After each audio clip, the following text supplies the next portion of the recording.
A cada dia surgem novas notícias sobre iniciativas de exploração humana do planeta vermelho e, por trás delas, estão brasileiros que se dedicam diariamente a estudar este corpo celeste que está a milhões de quilômetros de distância da Terra. Nos Estados Unidos desde 1998, para onde se mudou para cursar o pós-doutorado, Gontijo integra hoje a equipe do Jet Propulsion Laboratory, Laboratório de Propulsão a Jato, em tradução livre, da agência.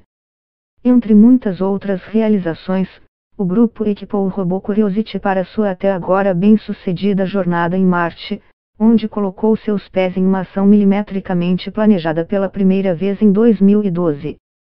Não tinha imagem, a gente só tinha as linhas do software, com dados enviados pela sonda. E isso chegando à Terra 14 minutos depois, então tudo já tinha acontecido. Quando ouvi meu colega dizer nós achamos o solo com o radar, foi muito emocionante. Mas, antes destes minutos cruciais, foram anos até que Gontijo deixasse de ser apenas mais uma criança encantada diante da travessa com a chegada do homem à Lua para, de fato, acessar a elite mundial das empreitadas espaciais. Nascido em Moema, MG, o mineiro estudou em escolas públicas no interior de Minas até, após um hiato de alguns anos trabalhando em uma fazenda, prestar vestibular. Ele se graduou em Física e fez mestrado em Ótica na Universidade Federal de Minas Gerais, UFMG. Vim de escolas públicas, de uma família numerosa, meu pai morreu quando eu tinha 5 anos. Isso tudo torna importante dizer que, quando a gente é jovem, quase tudo é possível, o preço é alto, tem que trabalhar muito, mas alguma coisa vai dar certo no final. Se eu conseguir chegar à NASA, qualquer um no Brasil também pode, aconselha Gontijo. A experiência profissional de Gontijo com lasers catapultou sua ida à NASA, e o tempo e alcance da sua trajetória na agência espacial foram muito mais longe do que ele podia imaginar inicialmente. Agora, o mineiro e sua equipe olham para 2020, quando a NASA lançará sua próxima missão com destino a Marte. O mineiro tem trabalhado na preparação de um veículo semelhante ao Curiosity, mas com instrumentos desenhados para coletar materiais orgânicos e inorgânicos que um dia serão trazidos e estudados na Terra. Em seu livro A Caminho de Marte, lançado em 2018, onde o cientista conta sua trajetória e, em paralelo, um pouco da história da exploração espacial, Gontijo explica que, embora tenha fascinado a humanidade por séculos, a possibilidade de vida no planeta vermelho caiu de 100% para essencialmente zero na década de 60. O balde de água fria foi jogado pela espaçonave Mariner 4 que, ao fotografar Marte, registrou um planeta frio e sem vegetação, sem água corrente e líquida, como era aventado. Esta primeira impressão foi corroborada por missões e estudos posteriores. O interesse da NASA hoje, diz Gontijo, não está em responder diretamente se há ou já houve vida em Marte, mas entender suas condições de habitabilidade, conhecimento que soma ao entendimento da formação da vida na Terra e, quem sabe, em outras partes do universo.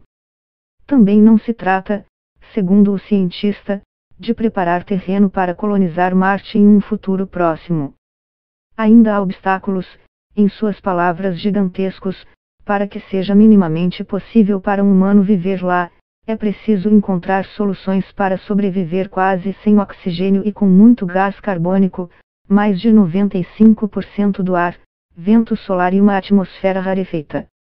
Mas toda essa exploração contribui para o acúmulo de conhecimento para o futuro. Imagina se Santos Dumont tinha ideia de para que suas invenções serviriam. Ou, há milhares de anos, se aqueles malucos que começaram a brincar com aquela coisa perigosa, o fogo, tinham ideia de que nos tornaríamos uma criatura tecnológica, provoca Gontijo. A habitabilidade de Marte apontada por Gontijo entra na área que há anos é estudada por uma conterrânea sua, a especialista em medicina espacial, a gaúcha Thaís Russomano, de 55 anos. O que nos impede de ir a Marte é exatamente a minha área, o desconhecimento na área da fisiologia espacial, ou seja, como manter uma pessoa saudável e segura na viagem até o planeta vermelho, e depois, ficar lá, diz Russomano, que hoje vive em Londres e é professora na Universidade King's College. O ser humano é terrestre, não somos aquáticos ou aéreos. A Terra nos molda e, à medida que a gente sai desse ambiente, o organismo começa a sofrer. Por isso, estamos sempre tentando simular a Terra nesses lugares. Estamos buscando comprimir a nossa evolução no espaço de décadas. Exemplos de dificuldades são abundantes, e já começam na viagem de meses para o planeta vermelho, exposição à radiação cósmica, efeitos da microgravidade nos sistemas circulatório e imunológico, nos músculos e nos ossos e possíveis emergências a bordo. Acredito que vamos chegar lá, mas temos que construir esse chegar lá. Nós já chegamos a Marte, temos robôs na superfície, isso não é um mistério. O mistério é como manter o ser humano viável, diz. Russomano dedicou boa parte de sua vida a viagens pela Terra na busca por respostas a essas perguntas. Formada em medicina na UFPEL, Universidade Federal de Pelotas, a gaúcha se tornou mestre em medicina aeroespacial nos Estados Unidos e PhD na Inglaterra. No Brasil, também fundou em 1999 o Centro de Microgravidade na PUC-RS, Pontifícia Universidade Católica do Rio Grande do Sul. Nessa trajetória, tentou conciliar uma carreira que representava para ela e a família um chão mais seguro à medicina com grande interesse pelo espaço. Quando Neil Armstrong pousou na Lua, minha mãe conta que fui a única pessoa a ficar acordada na casa até tarde para ver, pela televisão. Eu era muito pequena, ela achou estranho, conta. Criança, eu queria ser astronauta. Era uma coisa que nem minha família entendia direito. O interesse no espaço é parte de mim como é um braço, uma perna. Russomano estudou em uma escola particular no curso primário e em uma pública no segundo grau. Conta sempre ter sido muito estudiosa e que figurou entre os primeiros da turma. Sei muito bem o que é vir de um país não tão estabelecido. Não podemos nos comparar com uma Rússia, Estados Unidos, ou Alemanha. São países com uma tradição de décadas, que acumulam grandes feitos. A nomeação do astronauta Marcos Pontes como ministro da Ciência e Tecnologia representou para os cientistas uma esperança de que este tipo de investimento no país possa finalmente decolar. Se estudos acadêmicos ajudaram a abrir as portas do espaço para Gontijo e Russomano, há brasileiros de olho em Marte apostando em caminhos diferentes. É o caso da advogada e professora Sandra Feliciano, de 55 anos.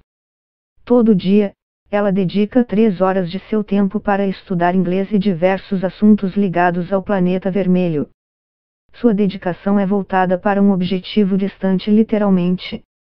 Ela quer se mudar para Marte. Ela foi a única brasileira entre 100 candidatos a passar na mais recente etapa do Marsoinje, um projeto de colonização humana do planeta vermelho liderado pelo engenheiro holandês Bas Lansdorp. Pelo cronograma, apenas 24 serão selecionados para a viagem sem volta.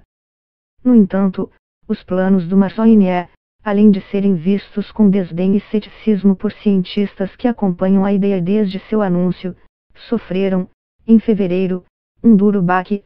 A empresa declarou falência.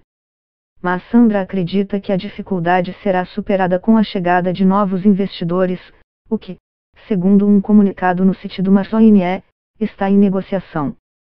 São muitos fatores, muito dinheiro é necessário, diz a paulista nascida em Bauru e que há décadas vive em Porto Velho, RO. O tempo de espera faz parte do processo seletivo. O perfil, de colono, exigido inclui a resiliência. O projeto prevê ainda o envio de veículos espaciais a Marte para estabelecer a estrutura da colônia, satélites para garantir a comunicação, módulos habitacionais e unidades que produzirão água e oxigênio, além de uma estufa para plantas terrestres. Críticos apontam para a dificuldade do projeto em conseguir grandes financiadores e o fato de que os módulos necessários à sobrevivência dos colonos ainda não estão em produção. Engenheiros do prestigioso MIT, no ZEUA, afirmaram que, sem um equipamento para equilibrar os níveis de oxigênio e gás carbônico produzidos por plantas na estufa, os colonos podem sufocar em 68 dias. Apesar do ceticismo, e críticas ao projeto, a brasileira continua tocando sua rotina, que inclui a pesquisa de formas de produzir proteína em ambiente marciano. Sandra faz atualmente testes com branchonetas, um crustáceo minúsculo de água doce que existe no Brasil. A candidata colona diz que é promissora a produção deles em ambientes internos a serem eventualmente instalados em solo marciano.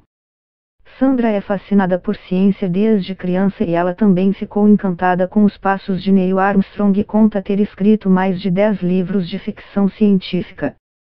Para Sandra, o consumo intenso de recursos na Terra e riscos externos, como de um meteoro, devem forçar os homens a se tornarem uma espécie multiplanetária.